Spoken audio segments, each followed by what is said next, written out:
ചീറ്റോസിൻ്റെ ഒരു ചീസ് പഫും പിന്നെ ലേസിൻ്റെ വേറെന്തൊക്കെയോ ഒരു ഫ്ലേവറുള്ള ചീസിൻ്റെയും പിന്നെ ചില്ലിയുടെയും ഫ്ലേവറുള്ള ലേസാണ് നമ്മൾ കഴിക്കാൻ പോകുന്നത്.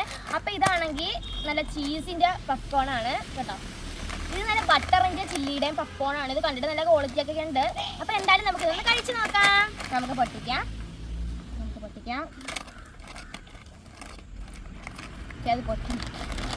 പൊട്ടിക്കാം. നല്ല കവറിനൊക്കെ നല്ല ക്വാളിറ്റി ഉണ്ട്. ഇത് നമ്മുടെ നീല ലേസ് ആരാണ് നല്ലതെന്ന് നമുക്ക് നോക്കാം. ഇത് നമ്മുടെ ചീറ്റോസ്. നമുക്ക് നോക്കാം ആരാണ് നല്ലതെന്ന്. അപ്പോൾ നമ്മൾ ഇതുവരെ കഴിച്ചിട്ടില്ലാതെ നമ്മളുടെ ബട്ടറിൻ്റെ ഒക്കെ ടേസ്റ്റുള്ള നമ്മളുടെ നീല ലേസ് എടുക്കാം. ചില്ലിയുടെ ഒക്കെ ടേസ്റ്റുള്ള ലേസ് എടുക്കാം. കഴിച്ച് നോക്കാം. നല്ല നൈസ് പൊട്ടറ്റോയുടെ നല്ല നൈസ് ടേസ്റ്റ് നല്ല ടേസ്റ്റിയാണ്. ബട്ടറിൻ്റെ ഒക്കെ ടേസ്റ്റ് കയറി വരുന്നു. അത്യാവശ്യം എരിയൊന്നും ഇല്ല, കൊള്ളാം. നമുക്കിഷ്ടമായി.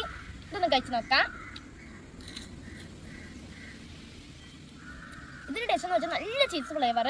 പിന്നെ ഇത് മറ്റേ നല്ല ക്രിസ്പിയാണ്. എന്തായാലും ഇത് രണ്ടും കൂടെ വെച്ച് നോക്കുകയാണെങ്കിൽ എനിക്ക് ഏറ്റവും ഇഷ്ടമായത് ഇതാണ്. എന്തായാലും നമുക്ക് ഇങ്ങനെ ഒന്ന് കഴിച്ച് നോക്കാം. എന്നിട്ട് ഇതിൻ്റെ ടേസ്റ്റ് നോക്കാം. ഇത് രണ്ടും കൂടെ ചിലപ്പോൾ എന്താ ടേസ്റ്റ് ആവാൻ നോക്കാം. ഇങ്ങനെ കഴിച്ചപ്പോൾ എനിക്ക് ഇഷ്ടമായി. നിങ്ങൾ കഴിച്ചിട്ടുണ്ടെങ്കിൽ കമൻറ്റ് ചെയ്യണേ. ആ വീഡിയോ ലൈക്ക് സബ്സ്ക്രൈബ് ചെയ്യാൻ മറക്കണ്ട. അഭിപ്രായങ്ങൾ കമൻറ്റ് ബോക്സിൽ പറയണം. പുതിയൊരു വീഡിയോ ആയിട്ട് വരുന്നത് വരെ ബൈ.